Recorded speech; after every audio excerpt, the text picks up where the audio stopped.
வணக்கம். மறைந்த தேமுதிக தலைவர் விஜயகாந்தின் 2ஆம் ஆண்டு நினைவு தினத்தை ஒட்டி அந்த கட்சியினுடைய சார்பில் அது வருடந்தோறும் குரு பூஜையாக அனுசரிக்கப்படுகின்றது. இதனையொட்டி சென்னை கோயம்பேட்டில் இருக்கக்கூடிய தேமுதிகவின் தலைமை அலுவலகத்தில் உள்ள அவரது நினைவிடத்தில் கட்சியினுடைய சார்பாக பல்வேறு ஏற்பாடுகள் செய்யப்பட்டிருக்கின்றது.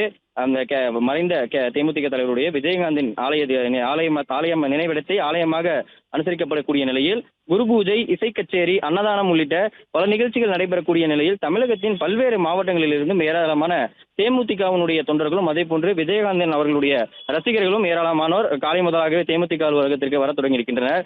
குரு பூஜைக்கு முன்னதாக கோயம்பேட்டில் இருக்கக்கூடிய அம்பேத்கர் சிலையிலிருந்து பேரணியாக தேமுதிக அலுவலகம் வரை தேமுதிகவினுடைய கட்சியினர்கள் வர இருக்கின்றனர். அதற்கான அனுமதியும் கொடுக்கப்பட்டிருக்கின்றது. கடந்த ஆண்டு பேரணிக்கு அனுமதியானது மறுக்கப்பட்டிருக்கக்கூடிய நிலையில் இந்த ஆண்டு பேரணி நடத்துவதற்கு அனுமதி கொடுக்கப்பட்டிருக்கின்றது. இதற்காக 800க்கும் மேற்பட்ட காவலர்கள் இதில் பாதுகாப்பு பணியில் ஈடுபட இருக்கின்றனர். கோயம்பேடு பேருந்து நிலையத்திற்கும் எதிரில் இருக்கக்கூடிய அம்பேத்கர் சிலையிலிருந்து கிட்டத்தட்ட 1 கிலோமீட்டர் தூரம் தேமுதிக அலுவலகம் அமைந்திருக்கின்றது.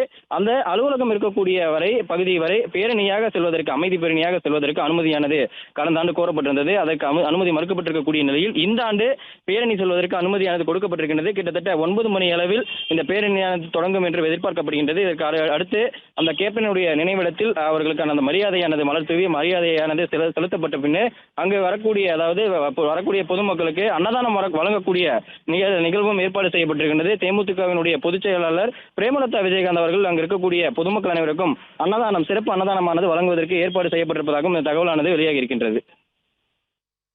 பிளே ஸ்டோர் மற்றும் ஆப் ஸ்டோரில் இருந்து பாலிமர் செயலியை QR கோடு மூலம் பதிவிறக்கம் செய்யுங்கள்.